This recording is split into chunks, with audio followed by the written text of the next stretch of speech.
Get your belts and belt-related content here, folks. Come one, come all, get your belts. They won't hold your pants up, but they'll make you look cool. Unless they've got a hideous demon face on them. And that's a statement that can be used about The Fiend and Jeff Hardy. Isn't that handy? Most custom wrestling belts are a bit crap. Changing the colors, a la Miro and Scorpio Sky, can be simple and fun. When it comes to major alterations, wrestling's track record of fashion is a bit less than perfection. For every Smoking Skull title, you have a Rated R spinner. For every Eco Warrior hemp belt, you have a Tommy Dreamer New York hardcore title. State of this, Tommy. But the question remains, should more people have been given custom belts? Why not? We needed a list topic, and you people bloody love belts according to our analytics. Why'd you keep watching videos about them? Some of these might be dumb ideas, but it's just a bit of fun. I'm Adam hailing from partsFUNknown, and these are 10 wrestlers who should have had custom title belts. And while you're here, subscribe to partsFUNknown and watch all of our other belt-based content. We've done lists about worst titles, we've done lists about other custom belts, and Laurie's even done an explain video about how they're made, which is lovely. Watch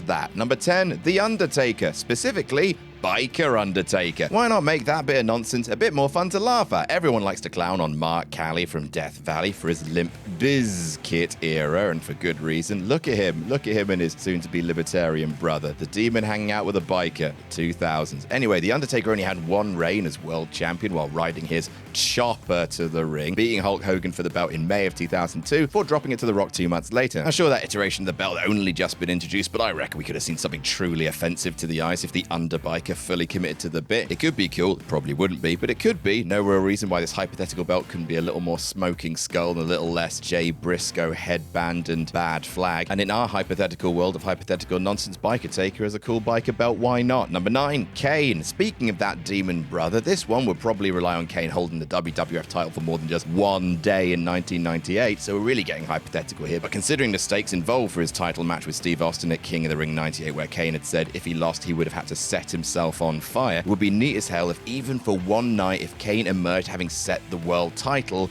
on fire. Imagine him with a custom title belt all melted and disfigured in a moment of tormented pyromancy. Kane should have had more of a run as a top monster in the Attitude Era than he got, but a long run as world champion with a belt mutilated to be as disfigured as him would have been a ton of fun to play with for the monster that did such great storytelling without many words. Number 8, Cesaro, because Tempest really wanted just one European wrestler to turn the United States Championship into the European Championship. Cesaro had a pretty quick rise to mid-card gold in 2012, debuting after WrestleMania and winning the title on the SummerSlam pre-show in a match where Santino's sock puppet refused to cooperate with him because it was in love with Aksana. Wasn't the PG era just awful? But after winning the gold, Cesaro completely plateaued. He lost a staggering amount of singles matches despite being champion. Makes sense, being a mid-card champion was a death sentence in PG era WWE, but his whole character at the time was that he was a man from Europe. He would say words in 5 different languages every week. He was paired with Aksana. What better way to cap all this off than by defacing the US title, making it the new European Championship in classic Lance Storm WCW fashion until someone could beat him for it. Number 7, Triple H, because who better to commission a custom belt than those in charge? Triple H didn't do much with his final WWE Championship reign in 2016 outside of an excellent match at Roadblock against Dean Ambrose and a dog-ass match with Roman Reigns at WrestleMania. And what would make his reign a little more unique? An ultra-serious belt for an ultra-serious man. We debated whether Tripp's Authority run or his McMahon-Helmsley run would be better suited for a makeover, but in the end, it really did come down to the fact that the Big Eagle belt is good and the current belt is bad, which may come up again in a little while. You know that if Triple H was to have his own Authority custom belt made, it would very least have had not a half-assed design. During his King of Kings era, you'd have to imagine we get something to back up that moniker, and before people get on me, yes, I know that everyone gets their belts customized by the little side plates things, but a custom championship that does not make. Number 6, broken Matt Hardy. Move over, disgusting Jeff Hardy demon face. You're about to have company. While it's yet to work quite as well since, the broken Matt Hardy character worked to properly make the Hardys and TNA itself relevant again in the mid-2010s. With that in mind, it's ludicrous to think that Matt Hardy didn't get a run as TNA World Champion during his most creatively successful period. He had 2 reigns in the lead up to his breaking point, but after that he never saw the belt again. In our hypothetical world of hypothetical nonsense, let's change that with Matt getting the run he should have had as the top star of TNA at the time. With that run would certainly have come a custom championship belt that would have undoubtedly been a Matt Hardy artistic vision, something I do not have my third eye open wide enough to visualize properly. At its worst, it would have been another painting made by Jeff that we could send to the depths of wrestling hell where it could keep its fucking brother company. Number 5, New Day. These belts are about selling merch, right? Well, why not give the kings of tag team merch making another excuse to shell some more? The New Day sold cereal, they sold unicorn horns, they may have sold pancakes. I don't know if those ever officially hit the merch stand, but if they did, you can bet your bootios the New Day would try to sell them. So in a more traditional wrestling merch sales pitch, at any point in their decade-long run together, the New Day should have introduced custom tag team belts. Forget for a moment that the WWE tag designs have also been quite bad for the last 12 years now, but there are so many possibilities here. You could have had a unicorn belt with horns on them, although now I say that out loud, that would start to resemble a strap-on a little too much for my liking, so let's move on quickly. Their initial heel run could have seen them put smiley faces and other such symbols of positivity over the titles as their continued way of sticking it to the fans and their constant negativity, or honestly just belts with a big old bunch of color thrown in to match their fun attires. Tell me you wouldn't sell New Day belts, WWE. You'd sell more of them than you sold that $6,000 Fiend face.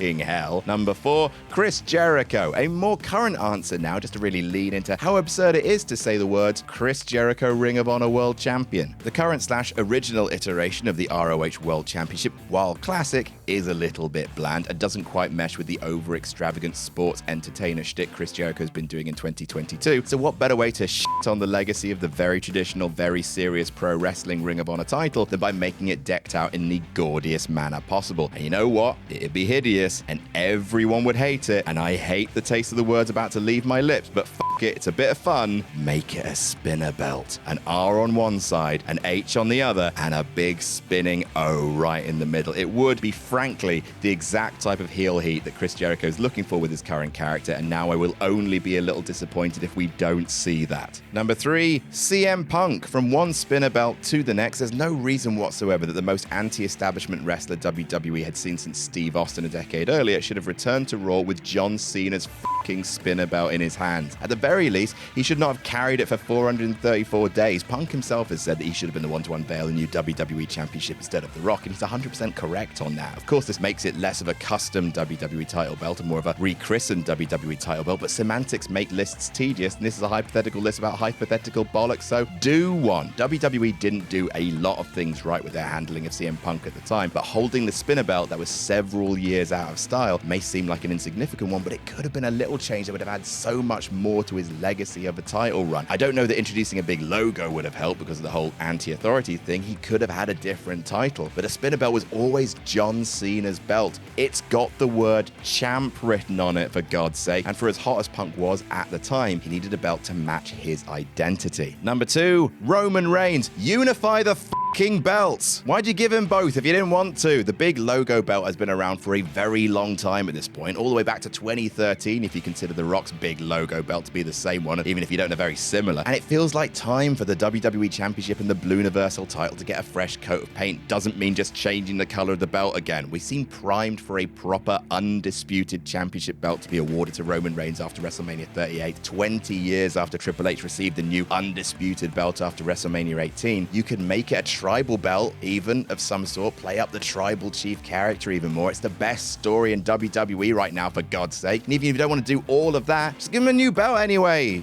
Stop. Why is he still carrying both? Why don't WWE know what to do right now?